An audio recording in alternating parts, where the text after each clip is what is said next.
amazing viewers and subscribers, and welcome to a fantastic Doctor Who series reviews. Now, I've already done 3 reviews in this series so far, which is basically The Unearthly Child, The Daleks, and of course, The Daleks in Colour.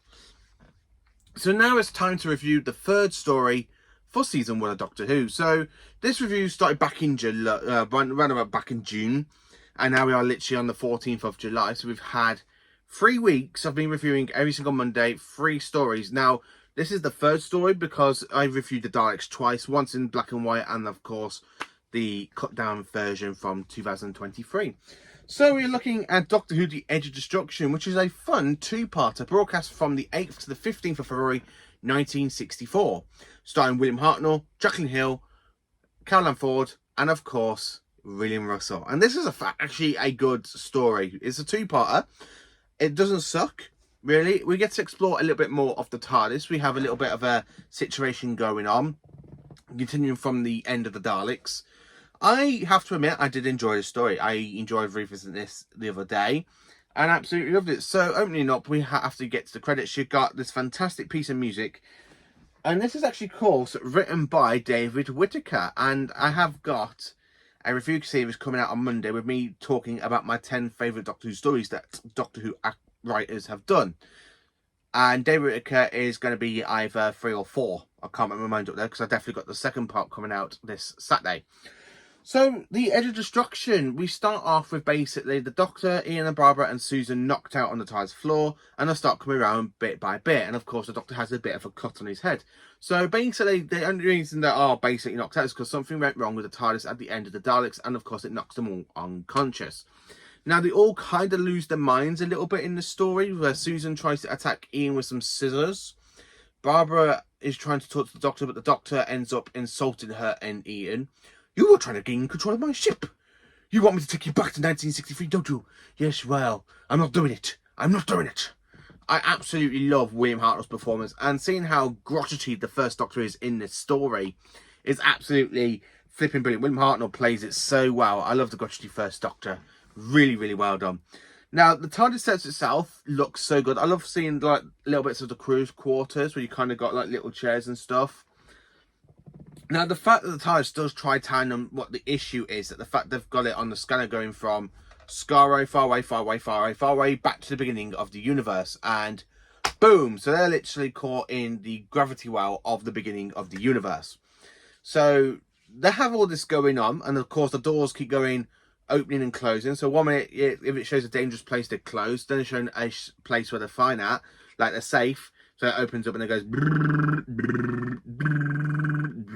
like that, which I really did enjoy. I love how the TARDIS plays around. So it really shows you in this story how physical and psychic the TARDIS is alive, which is absolutely brilliant, because we all know the TARDIS is alive through 62 years of the show.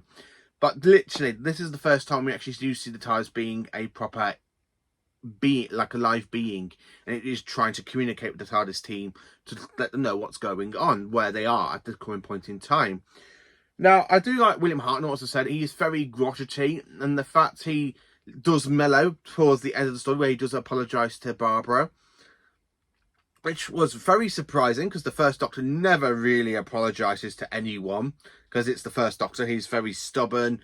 I have to admit, the fantastic that the fact the 4 crew members of the cast really do it so well. So Caroline Ford really plays the deranged Susan really well with the scissors, where she's there trying to stab Ian while he's there trying to help her. Barbara is mainly okay. She's not irksome as she is in some of the stories in season 1. I don't mind her in season 2, because Jacqueline Hill really does, and Barbara really does have that character growth, which I really do enjoy from season 2. With season 1, Barbara's like the only one that kind of irks me a little bit. She just annoys me in some episodes, like the Sensorites or basically the Aztecs, which we'll be reviewing not next week, not the week after, but the week after that. So in another 3 weeks to my review for the Aztecs, which I cannot wait, because the Aztecs is my favourite story from season 1. Now, Ian, aka William Russell, he plays it so well, like he's being so nurturing, like the way he's trying to help Susan, but yeah, the way she starts trying to attack him with the scissors, it's like, whoa, hang on a minute, she's a bit crazy here. What's going on? I really enjoy that as well. The TARDIS team itself, I love how they're bickering and stuff. I mean, I absolutely love the fact how the First Doctor is there accusing of Ian and Barbara trying to knock him out so they can gain control of the TARDIS console, so they can try and get back to Earth 1963 instead of this aimless wanderness they've done, because they went from Earth to the cavemen to the Daleks on Skaro. Then of course you've got this story, then of course they end up back on Earth in the next story known as Marco Polo, which I cannot wait to do my full-time review on the story, because I've not long watched it for the very first time, all 7 episodes, and I personally did enjoy it. I do have it on DVD. So yeah, The Edge of Destruction, it is a fantastic episode set in the TARDIS. I love the bit where it leads into basically Marco Polo, where you got Ian and Barbara, well, Barbara and Susan, sorry, where they're looking down in the snow of a footprint, and that's when it literally goes dun dun dun dun dun dun dun dun dun dun dun dun dun dun dun. I really enjoyed this episode. I have to admit, it's not my favourite from this season.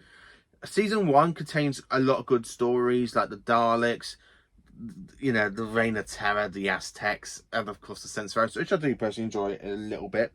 But yeah, the rest of the season is just mainly okay. The weak story for me from the season is definitely maybe the pilot episode, well, the Unearthly Child for the Cavemen episodes, but then of course you got Edge of Destruction, which is another weak link, and then of course the Keys and Marinus, which is one I am not looking forward to doing a review, because I just don't like the Keys and Marinus. I watched it back 3 years ago, and that was basically another rewatch I was doing 3 years ago, and I was like, yeah, you know what, I can't stand it, I really can't. But the other Hartnell story I can't stand is the Gunfighters, and I'm not really looking forward to that review round about January, February time, because I've already got my plans out for the next 2 seasons, so like season 1 and season 2, because at the moment I'm reviewing season 1 story by story through season by season.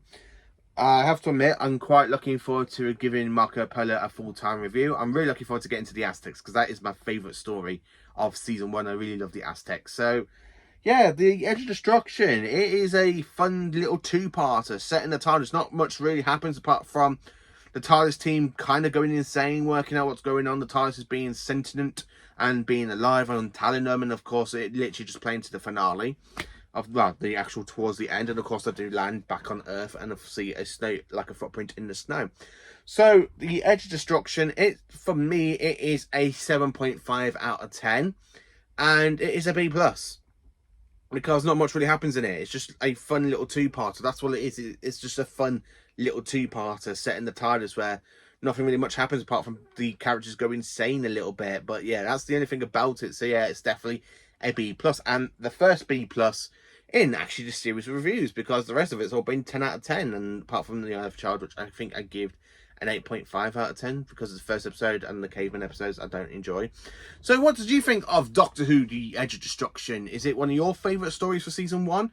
Is it your favourite Hartnell story? Is it your least favourite story from season 1? Is it your least favourite story for Hartnell? Let me know in the comments what are your thoughts on The Edge of Destruction, and join me next Monday for Marco Polo on my review on that story.